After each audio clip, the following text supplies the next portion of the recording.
성경을 처음부터 6장. 하나님은 왜 바벨탑을 무너뜨리셨을까? 노아의 홍수가 끝났습니다. 물이 걷히고 땅이 다시 드러났습니다. 하나님은 노아와 그의 가족에게 다시 시작할 기회를 주셨습니다. 그리고 말씀하셨습니다.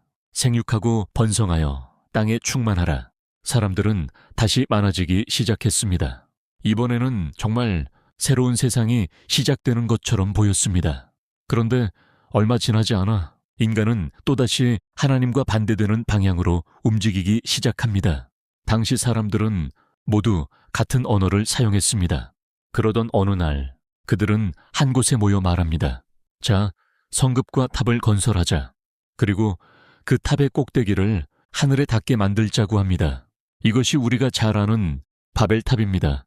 그런데 여기서 질문이 생깁니다.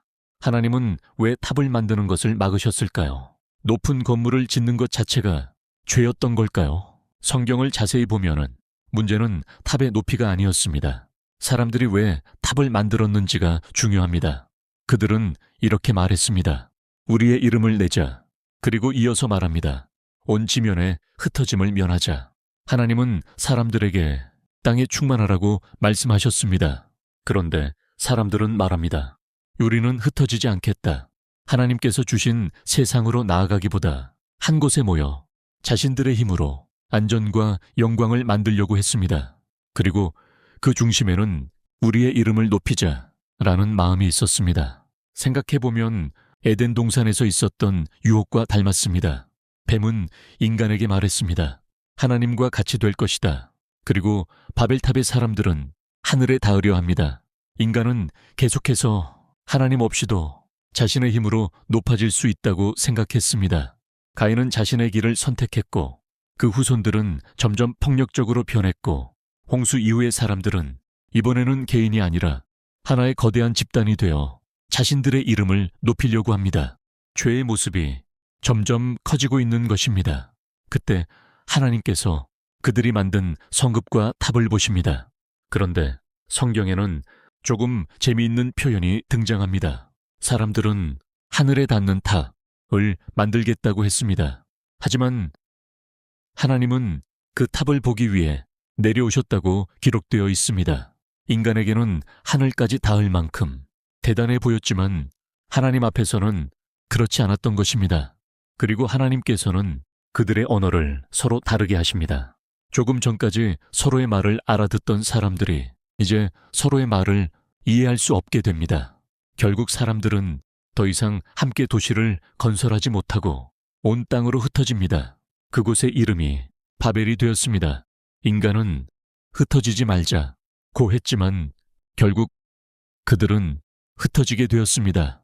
바벨탑 이야기는 단순히 여러 언어가 생긴 이유를 설명하는 이야기에 머물지 않습니다. 그 안에는 인간의 오래된 욕망이 담겨 있습니다.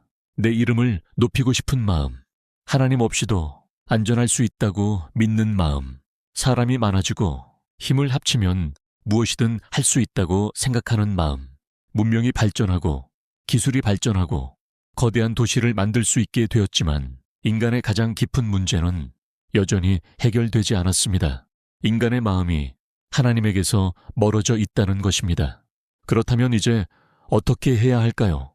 에덴에서 인간은 하나님을 떠났고 가인은 동생을 죽였으며 세상은 폭력으로 가득해졌고 홍수 이후에도 인간은 다시 자신의 이름을 높이려 했습니다. 여기까지만 보면 창세기의 이야기는 계속 실패하는 인간의 이야기처럼 보입니다. 그런데 바로 이 순간 성경의 흐름이 크게 바뀝니다. 하나님께서는 세상 모든 사람 가운데 한 사람을 부르십니다. 그의 이름은 아브람, 후스날, 아브라함이라고 불리게 되는 사람입니다. 바벨의 사람들은 말했습니다. 우리의 이름을 내자. 그런데 하나님께서는 아브람에게 말씀하십니다. 내가 내 이름을 창대하게 하리라. 사람은 자신의 힘으로 자기 이름을 높이려 했지만 하나님은 한 사람을 부르셔서 전혀 다른 길을 시작하십니다. 그리고 놀라운 약속을 하십니다. 땅의 모든 족속이 너로 말미암아 복을 얻을 것이다.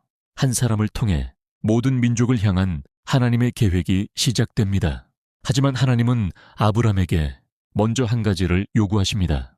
네오는 너의 고향과 친척과 아버지의 집을 떠나라.